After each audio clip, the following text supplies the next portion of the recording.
So in this session, which is the second part of exercise 1, we're going to look at loading, displaying and symbolizing data. But first we want to set a couple of options. So if we open QGIS, when you put data into QGIS, it can project it on the fly, meaning that if you have data sets of different projections, it can bring them together into your map canvas. But we just need to make some changes to the settings here to achieve that. So if we go to Settings, Options, and then we choose CRS, any of these other options you can convert to change the colors that you see when you select objects, but we won't bother with that. We just want to make sure that we've enabled on-the-fly reprojection to bring two data sets and different projections together. Down here it says always start new projects in WGS84, that's fine. Actually, when you load data in a different projection, the first data set causes QGIS to adopt that data set's projection for the project. And we just want to set new layers prompt for CRS. So if you create a new layer or you load a layer which doesn't have a CRS, it'll ask you which projection that layer is in. Therefore everything will align. If we accept that, now when we finished, this will be set forever in our QGIS default project. So whenever you open QGIS, these things will be set for you. So now we'll add some data to our project. So we have the option of using the browser here, which I don't particularly like, but you may choose to use it. So you would just navigate to your location where you put your data and find it using that. Or you can use these tools up here. So this is add vector data, add raster data. So we're going to use the add vector data layer icon first to load data.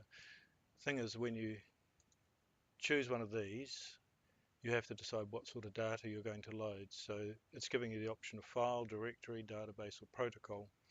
So just working backwards, protocol means something like GeoJSON or some other format of data.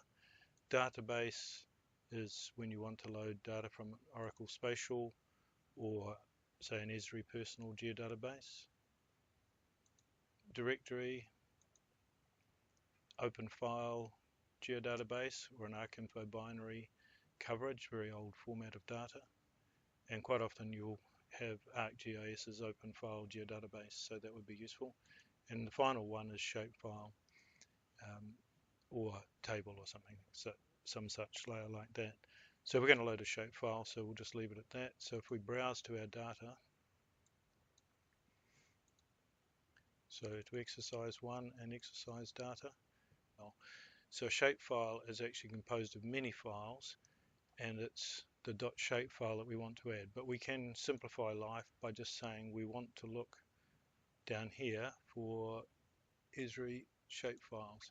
And now we just see the shape, the files that end with .shape, and we can see there's a faults and a shape, geological units shapefile. So we're going to add the geological _u_l shapefile. And if we just say open, it pops into our screen. So we can see immediately at the bottom in this status bar the coordinates move, giving us the coordinates on the map. We can see the scale we're zoomed at, and we can see the projection. And if we want to check, we see that this is actually New Zealand map grid. So loading this data, which is a New Zealand map grid, into QGIS, converted it from WGS84 projection to using New Zealand map grid projection automatically. So now we're looking at loading a feature class from an Esri geodatabase.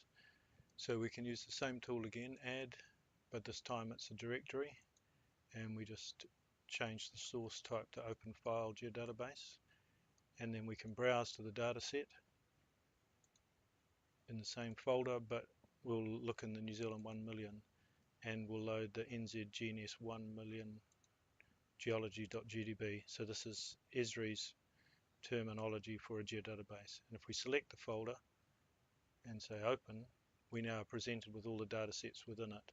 So these are all the vector data sets within that geodatabase. And in this case, I'm wanting to load the 1 million faults. So if I press OK, it brings them in. Now, if we were to look at the properties on this data set that we've just loaded, under General, we see that it's actually New Zealand Geodetic Datum 2000. So this data set is in a different projection to the geological units data we loaded earlier, but QGIS has brought them together in the map. The only thing we need to be aware of is that the level of accuracy with which it's brought them together, and that was something we talked about in the introduction. And now we'll put in some raster data. So we can choose the add raster layer, and because we've already navigated to this directory, there's a raster. It's a JPEG, and it looks like a geological map to me. So after we press add, this dialog will pop up. So this is our option for choosing the coordinate reference system. The issue with our raster is that even though it has coordinates within it, it doesn't know what projection those coordinates are in. So I can choose New Zealand Map Grid because I know that's the coordinate system that's being used from these recently used reference systems. But if I don't have those already selected or available to me, I can type in New Zealand, and we can see that the dialog down here changes and gives us Transverse Mercator or New Zealand Map Grid. So when I pick it from there or from a recently used list, the map pops in and it places it in the correct position in the canvas. So if we were to zoom in and out, we'll see two things. One, these faults which I loaded don't quite match the faults, that brown line in the data set. That's because this map is not where this data was from. The other thing is that I can't see my geological units, which I could see earlier. That's because it is below the map, and I can just move them up in the layers panel, and now I can see these features showing up here, and you can see the fault matches better the map image. Okay, so now we have a project with some raster and vector data in it. We're going to look at what we can do with that. So for a start, any layer that's in your layers panel, you can select and say zoom to layer, and the project will zoom out to the extent of the data. Secondly, you can rename things. So if you were to right click on this and go choose rename, to rename the data set in your project. So I'm going to call this Hawke's Bay Geology.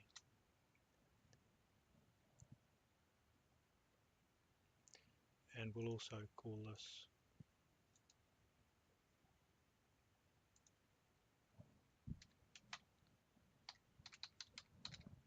a million faults. So let's look at some of the properties of our Hawke's Bay Geology. So if you double click or right click and go to the properties and go to the General tab, you can note that when we renamed it, the name appears in here. This is the source of the data, so you can always see where the data is coming from. You haven't changed that. We can see the coordinate system that was put on this data set when we loaded it into the project. Remember, it didn't have one when we brought it in.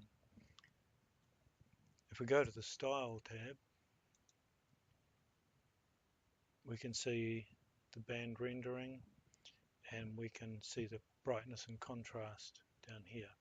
The transparency, using the transparency tab, so we can make the image partly transparent if we wanted to do that. And the last piece of information is pyramids. So pyramids allows the data to draw more quickly, but it draws a cruder version. And you can build pyramids, but you have to be careful because you have the option of building internal or external pyramids. And as it warns here, building internal ones change the original data and may cause corruption. But it does help display raster images much more quickly. So if you can build external pyramids, then that's recommended. So now we'll have a look at how we can get information from the map. So we're going to use the Identify tool. So first of all, let's turn off the 1 to 1 million faults. And then from the toolbar, pick the Zoom In tool, which is this one with the plus on it, and zoom into this polygon in the upper left of the map.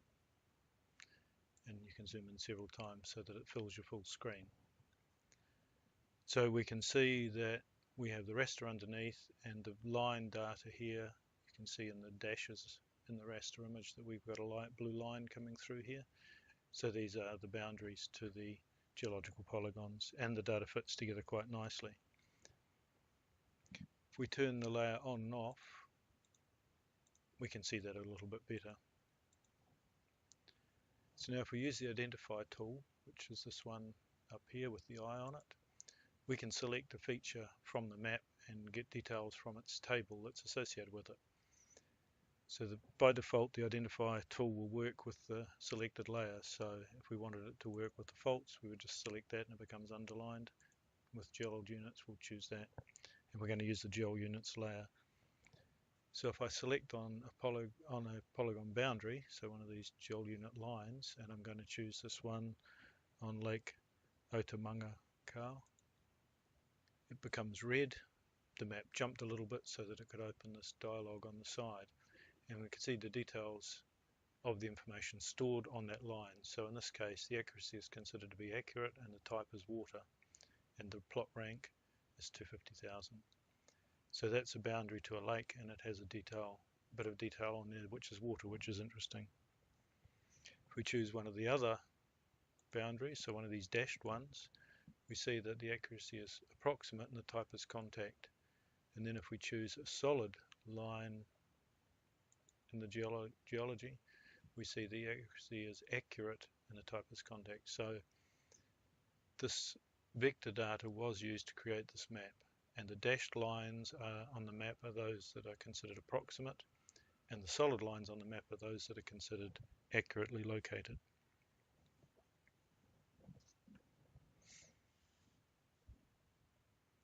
So now let's zoom back to the full extent of the data.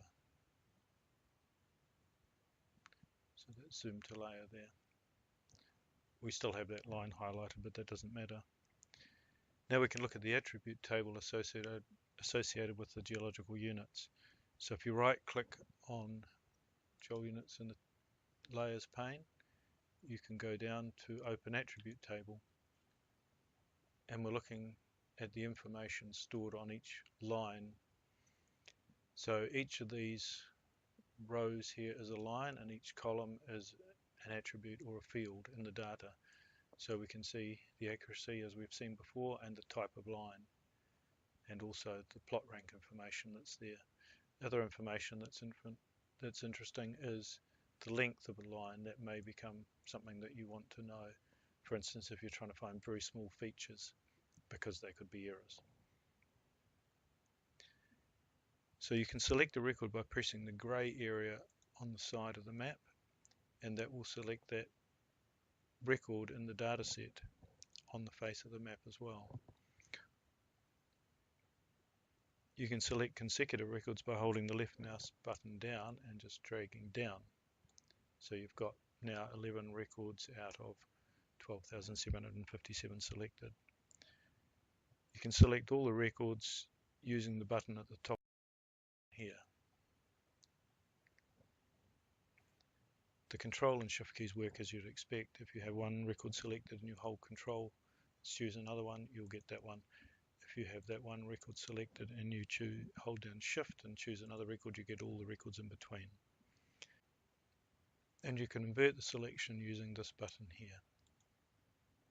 So now all the records that I previously didn't have selected are selected. And if we have one or many records selected, we can zoom to those. So if we were to select this contact here, we can use this zoom tool, and it will zoom the map in to highlight that, to show us that particular feature. So close that table now, and we're going to look at some vector properties, but first we'll zoom out to this extent of the geological units as we've done before. So if you double click on the geological units,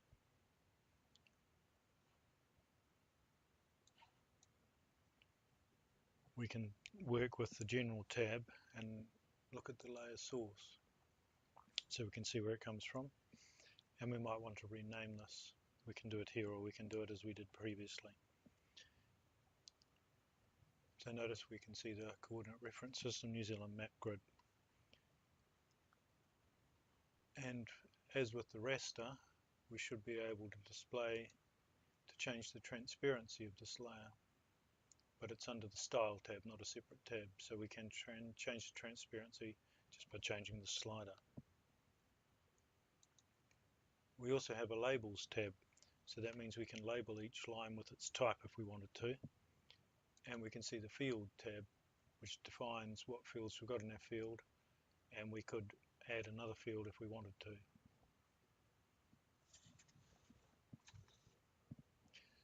Under the Rendering tab, we can get it to simplify the geological lines as it's drawing them, or not simplify them, makes drawing a bit quicker. And finally, the Display tab is going to, when we click on a line feature, the identifier field is the key thing that we see. But we could change this field to any of the fields and say we want to actually see accuracy when we identify on a line feature. Now we can look at how we can filter what we see. So we can create a query and display only some of the lines in the geological units layer. Currently we're seeing all of them, including the borders and the faults, and maybe we don't want to do that. So if we go to the General tab, we can use this filter here to filter the features that we see. And it's got a query builder, so we can say type and equals, and we can get a list of the types that we have here. So we can say type equals contact, and we could test that to see that it's actually going to work, and we will see that it will return 8,376 features, and say OK and apply that. And now our geological contacts that also are faults, plus those that form the coastline and the rivers and lakes, disappear.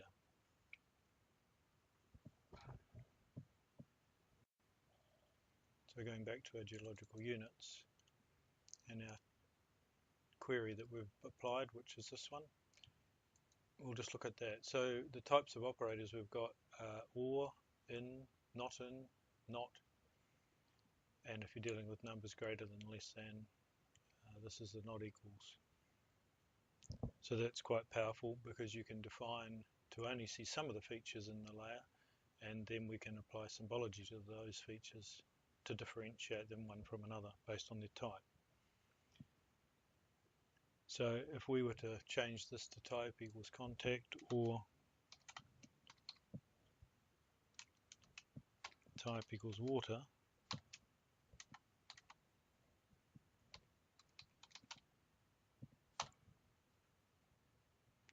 and we'll test that again. So now we've got 8,928 features, and we say OK and OK, and we now find we've got a coastline as well, and we'll use that to symbolize. So let's turn off the map image so we can see what we have currently visible. Now, as we know, all the features are drawing in the same way. So we're going to symbolize the vectors using the categorize option. So if we go to the properties and style, currently we're using a simple style, but we can select categorized.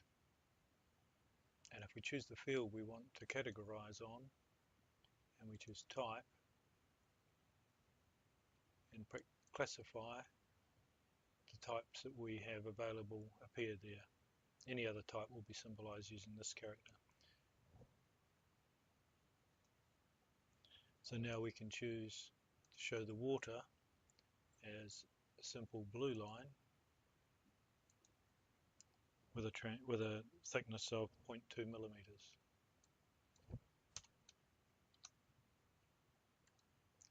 And we might choose to show the contact as a black line.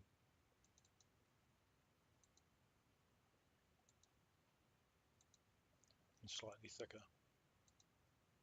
And if we apply that, we can see the difference between our features the outline river bodies and the coast and the geological units. We can also symbolize these vectors using rules.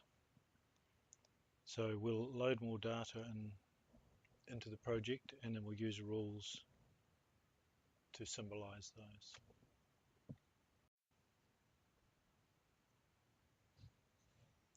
So now we're going to load some more data into the project. So it's a shapefile. We're going to browse to our working directory, the exercise data, and then we're going to choose the faults. And we're going to open the properties, and we're going to try a different style. So we're going to use a rule-based system. So we use this plus button here to add a new rule. In the filter box, we just type in the expression activity equals active and accuracy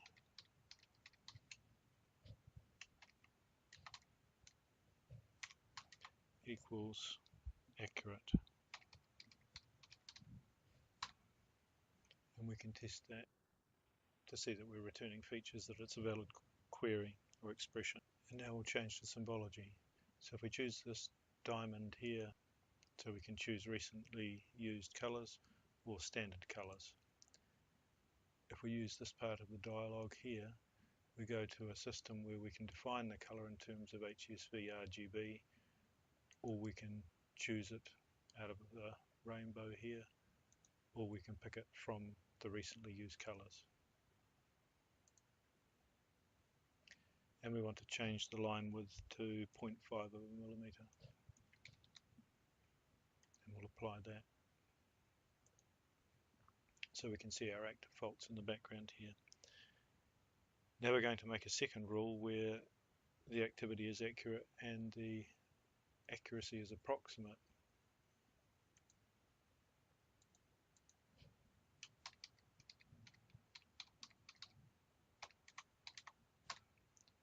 So we test our query and we find that I've made a mistake. Double quotes before the field name and single quotes before the test that we're checking. Okay, 326 approximately active faults. And again, we'll choose the same color as we chose before, but this time we want to choose a patterned line. If you click on the simple line, we can see that we have a pen style down here, and we can change that to a dash line. And we can change the width to 0.5 to match our accurate ones, and then we can apply that. So now we have dashed active faults and solid active faults defining the accuracy with which the lines were captured, the red defining the activity. And you can do the same for the faults which are inactive. When you create a symbology, you can save it, because sometimes it takes a while to build these symbologies and you may want to use them for other purposes, or just if you make a mistake you want to go back to a previous version. So if we go back to our style, and we can choose this tab at the bottom, and we can save the style as either a QGIS layer style or an SLD file. SLD files are interchangeable with other software. In the same way, if we already have a style defined, we can use the load style option to load it onto our data, but the feature type has to be the same. In other words, you can't put line feature symbology on polygons, and the field names must be the same, and the entries in those fields must be the same. So if we were to choose that, we can choose down here load from a QGIS style or load from an SLD, and we would just navigate to the folder where that sits and apply it.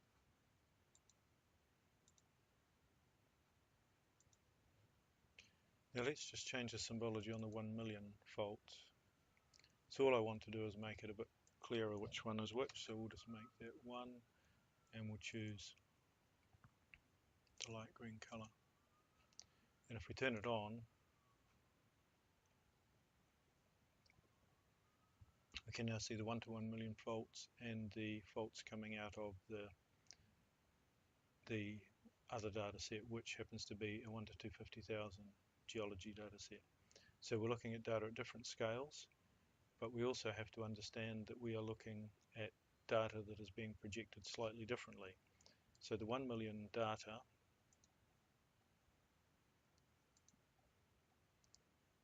is in New Zealand transverse Mercator, and it's being projected to match our faults data, which is in New Zealand map grid.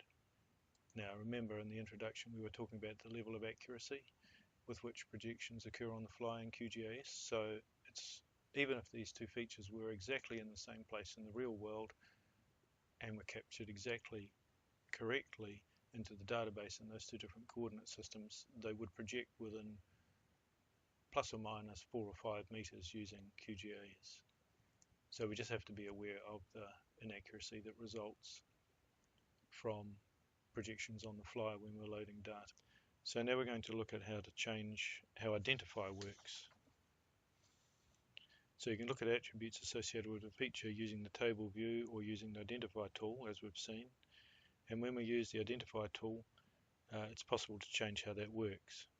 So currently, the current layer displays information on the features at the location in the layer that's selected in the layers panel, and we've seen that. So if I make the faults my selected feature set and I click on the Identify tool, I'll just get rid of the 1 to 1 million faults and click on there, I will get details about that fault.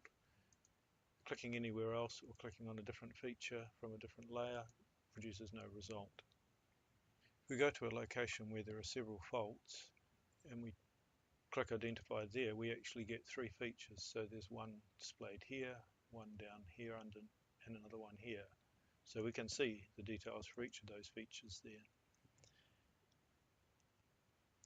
We'll just close that up again so we can see that there are actually 3 separate features there that we've selected.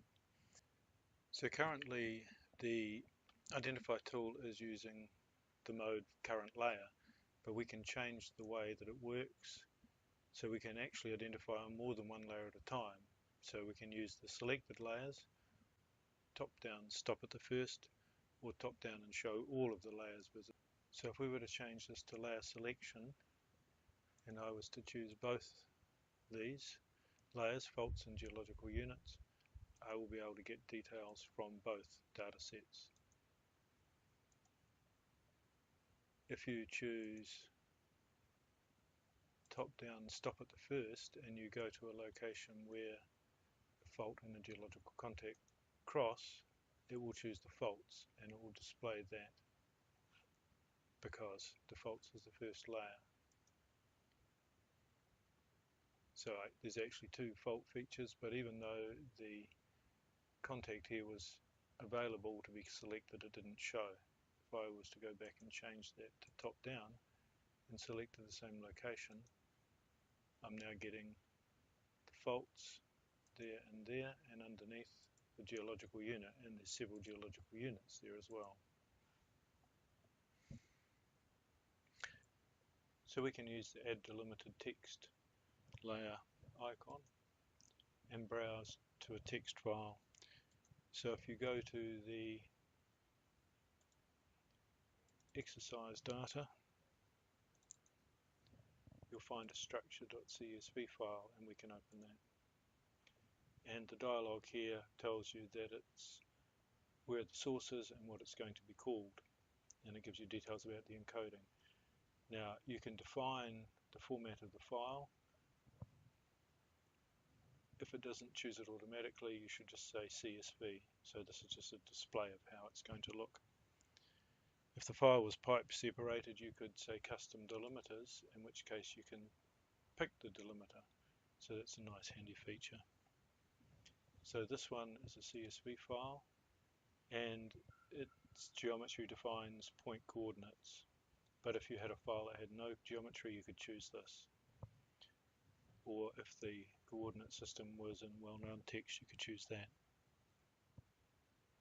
So because we've chosen point coordinates, we need to define which field holds the X value and which field holds the Y value. So just choose from your file the appropriate one. In this case it's picked the correct one, but it may not choose the correct one, so you may have to reset that. And if you select OK, you'll be prompted with the coordinate reference system selector. Remember, we said we wanted to be prompted every time. So this data is in New Zealand map grid as with all the rest of the data we're using. So we just choose OK and the points appear in their location on the face of the map. So you can open the table to that structured data set and we can see we have the X and Y coordinate, a site number, some details about who provided the data, its type, azimuth, inclination, generation, plot rank, etc. What we want to do now is symbolize on the azimuth field. So we're going to double click the layer and select style.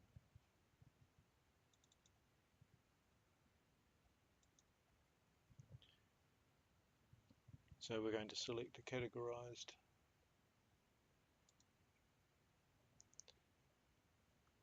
and we're going to select the azimuth field and we'll just choose classify. So we apply that. So basically these colors represent the different orientations of the symbols. It may be something useful, but in this case it's not for us. A number of the data in this data set have a value of 999, and that's because in this data set we've used that to indicate we don't know the azimuth of that feature, or it's not possible to measure the azimuth of that feature.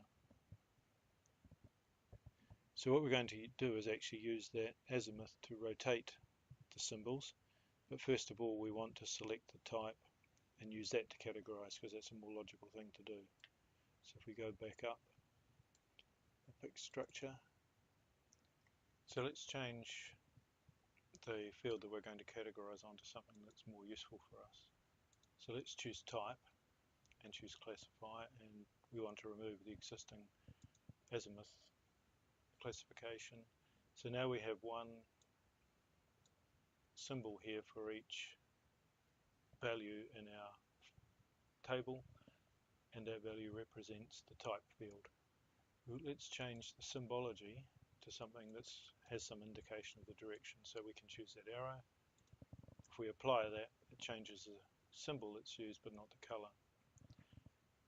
And now what we're going to do is use the azimuth to actually give us a directionality, but let's just apply that to show that all of our points are pointing north. Now we want to try to rotate them based on the azimuth, so if we go to the symbol option, down here you can see there's rotation, so you could make a fixed rotation, everything pointing not north, say pointing south, or you can use this to choose a field, and I want to choose azimuth, say OK and apply. Now the structural data is pointing in the direction of the azimuth.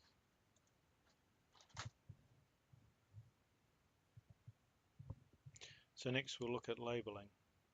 So we can label features using a field, so we're going to use our structural data again, and we'll open the labels tab this time. So we currently have no labels set, but we can show labels for this layer, and we can say we want to label based on a particular field, so in this case we want to label by inclination. And if we check apply, we can see that each feature here now points in the direction of the azimuth, but it's labelled with the inclination of the structural symbol. So the inclination was just another field that was recorded against the data. Currently it's showing values of 99, and in the data set 99 indicates for the inclination that no inclination was captured. So we would want to suppress that. So if we wanted to remove those values of 99, we can simply change this to a rule-based system, where we say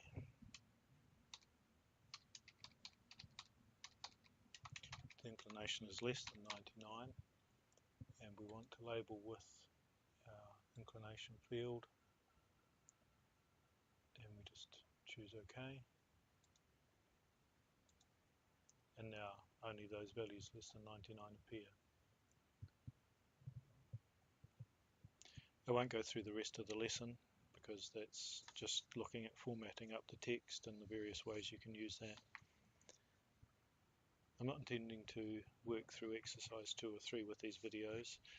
Exercise 2 shows you more about how to work with vector data, creating shapefiles, editing shapefiles, how to create points inside polygons.